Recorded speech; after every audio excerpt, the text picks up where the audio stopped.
Excuse me, ഈ ഉമാനിലയം ഏതാണ്? ദേ ആ കാണുന്ന. Thank you.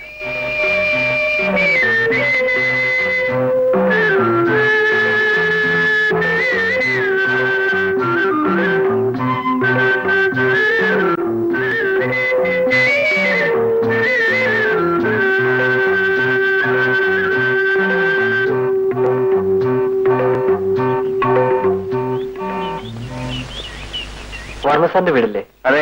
എന്താ കാര്യം? സാറിനൊന്ന് കാണണമായിരുന്നു. ഒരു ജോലിയുടെ കാര്യത്തിനാ. ഇവിടെ ജോലിയൊന്നുമില്ല. വർമ്മ സാർ എന്നോട് വരാൻ പറഞ്ഞിരുന്നു. അത് ശരി. സാറാകത്തുണ്ട്, ചെല്ലി.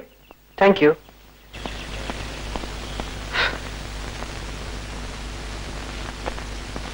ആരാ? എവിടുന്നാ? വർമ്മ സാർ വരാൻ പറഞ്ഞിരുന്നു. ഓ, രാജൻ സാർ. അതെ. വരൂ വരൂ.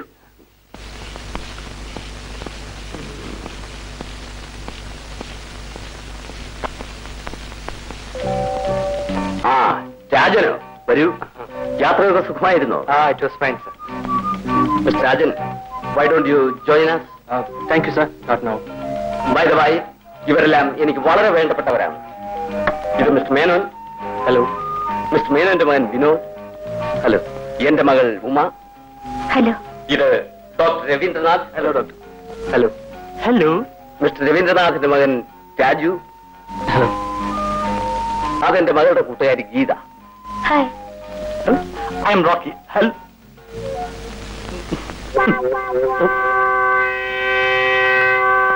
രാജനെ ഞാൻ പരിചയപ്പെടുത്തിയില്ലല്ലോ. ഇതാണ് എന്റെ പുതിയ ജനറൽ മാനേജർ.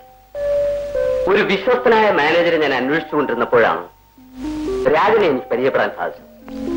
ഏതായാലും എന്റെ ഫോറിൻ ട്രിപ്പ് കഴിഞ്ഞ് വരുന്നത് വരെ ബിസിനസ് കാര്യങ്ങൾ നോക്കാൻ ഒരാളുമായി. ആ, രാജൻ ഇവിടെ തന്നെ താമസിക്കാം. Thank you sir. പിള്ളേ, രാജന് വേണ്ട സൗകര്യം ചെയ്തു കൊടുക്കും. ശരി.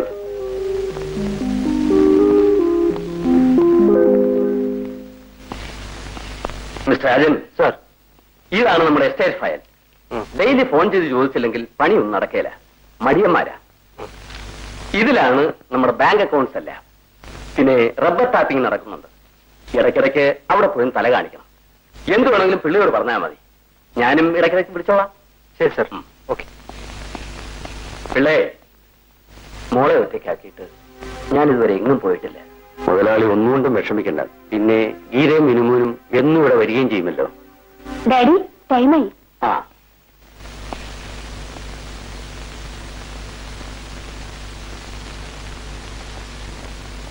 ഡ്രൈവർ ദിക്ക് തുറക്കൂ. വേറെ കൊണ്ട് വെക്കണ.